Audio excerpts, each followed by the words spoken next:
Sir, ಇವತ್ತು DK. Shivakumar meet ಮಾಡಿದ್ರೆ, ನಿನ್ನೆ ಎಲ್ಲ ಹೈಕಮಾಂಡ್ ನಾಯಕರನ್ನ ಮೀಟ್ ಮಾಡಿದ್ರೆ, ನಿಮ್ಮ ಫ್ಯಾಮಿಲಿಗೆ ಮತ್ತೆ ಒಂದು ಗುಡ್ ನ್ಯೂಸ್ ಸಿಗುತ್ತಾ ಸರ್? ಸಿಗ್ತದೆ ಅಂತ ಆಶಾಭಾವನೆ ಹೊಂದಿದ್ದೀನಿ. ನಾನು 30-40 ವರ್ಷದಿಂದ ಪಾರ್ಟಿ ಕಟ್ಟಿದ್ದೇನೆ. ಎಲ್ಲ ಮಕ್ಕಳಿಗೆ ಕೊಟ್ಟಿದ್ದಾರೆ, ನಮಗೂ ಕೊಡಬೇಕಂತ ನಾನು ಹೈಕಮಾಂಡ್ಗೆ ಹೇಳಿದ್ದೀನಿ, ಅಧ್ಯಕ್ಷರಿಗೆ ಹೇಳಿದ್ದೀನಿ, ಮುಖ್ಯಮಂತ್ರಿಗಳಿಗೆ ಹೇಳಿದ್ದೀನಿ. ಆಶಾಭಾವನೆ ಹೊಂದಿದ್ದೀನಿ. ಇಷ್ಟು ದಿನ ಪಾರ್ಟಿ ಕಟ್ಟಿದ್ದೀನಿ ನಾನು.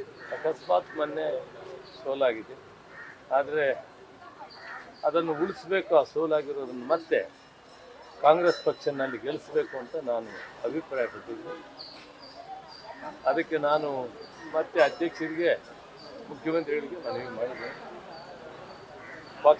ಪಕ್ಷದ ಶಿಸ್ತಿನ ಸಿಪಾಯಿಯಾಗಿ ಕೆಲಸ ಮಾಡಿದ್ದೇನೆ. ನಾನು ಆಶಾಭಾವನೆ ಹೊಂದಿದ್ದೀನಿ. ಇಡೀ ದೇಶ ರಾಜ್ಯ ನೋಡ್ತಾ ಇದೆ.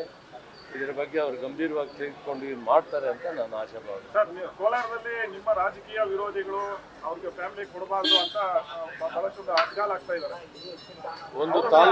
ನಾನು ಒಂದು ತಾಲೂಕು ಒಂದು ಜಿಲ್ಲೆಗೆ ಸೀಮಿತವಾದಂಥ ವ್ಯಕ್ತಿ ಅಲ್ಲ. ಈ ರಾಜ್ಯದಲ್ಲಿ ನನ್ನದೇ ಆದಂಥ ಜನ ಇದೆ.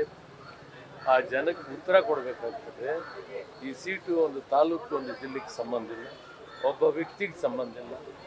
ಎಲ್ಲ ಕಡೆಯೂ ವಿಶ್ವಾಸ ಇರ್ತದೆ, ಅವಿಶ್ವಾಸ ಇರ್ತದೆ. ಇದೊಂದು ದೊಡ್ಡ ಪಾರ್ಟಿ. ಇವೆಲ್ಲವನ್ನು ಕೂಡ ಗಮನದಲ್ಲಿಟ್ಕೊಂಡು ನನಗೆ ಸೋಲಿಸಿದ್ರು ಕೂಡ ನಾನು ಯಾರಿಗೂ ಸೀಟ್ ಕೊಡಬೇಡಿ ಅಂತ ಹೇಳಿಲ್ಲ, ಯಾರನ್ನು ಮಂತ್ರಿ ಮಾಡಬೇಡಿ ಅಂತ ಹೇಳಿಲ್ಲ. ನೀವು ಕೇಳ್ಕೊಬೋದು ಅಧ್ಯಕ್ಷರಿಂದ ಯಾರು ತಂದೆ. ನನ್ನ ದೃಷ್ಟಿ ಕಾಂಗ್ರೆಸ್ ಪಕ್ಷ ಗೆಲ್ಲಬೇಕು.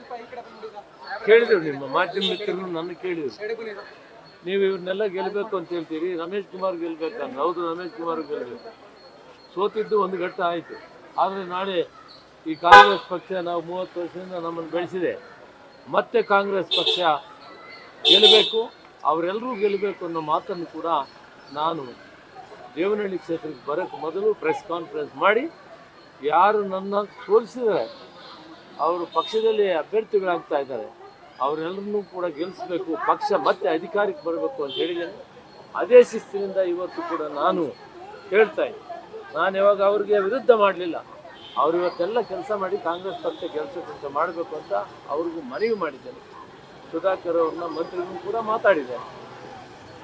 ಇಷ್ಟನ್ನು ನಾನು ಹೇಳಕ್ಕೆ ಇಷ್ಟಪಡ್ತೀನಿ. ನಾನು ಗೆಲ್ಲೋ ವಾತಾವರಣ ಇದೆ, ಆದ್ರೂ ಕೂಡ ಯಾಕೆ ಸರ್ ಇಷ್ಟು ಕಾಲ ಆಗ್ತದೆ?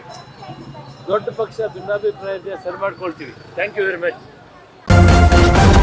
ನ್ಯೂಸ್ ಫಸ್ಟ್, ನಿರ್ಭೀತಿಯಿಂದ ನಿಮ್ಮ ಪರವಾಗಿ.